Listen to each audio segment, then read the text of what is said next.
Para po sa ating mga senior citizens na hindi pa po nakarehistro sa NCSC database, naku po, huwag niyong kaligtaan na ang atin pong nakarehistro sa database, malapit na po sa 9 million.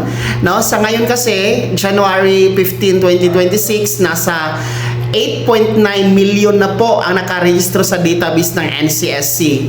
Baka hindi pa kayo nakarehistro, baka mahuli kayo sa mga benepisyo na para sa inyo. So mag-register na po. Ang website ay ang www.ncsc.gov.ph. No, magpatulong kayo sa inyong anak or apo, mga kasama sa bahay para i-rehistro kayo online, mga vlogs. O di kaya naman, pwede din kayo lumapit sa inyong OSCA office o sa NCSC regional office na andyan po sa inyong lugar, dahil sila po ay tumutulong at nag-a-assist sa mga hindi po marunong magparehistro sa database ng NCSC.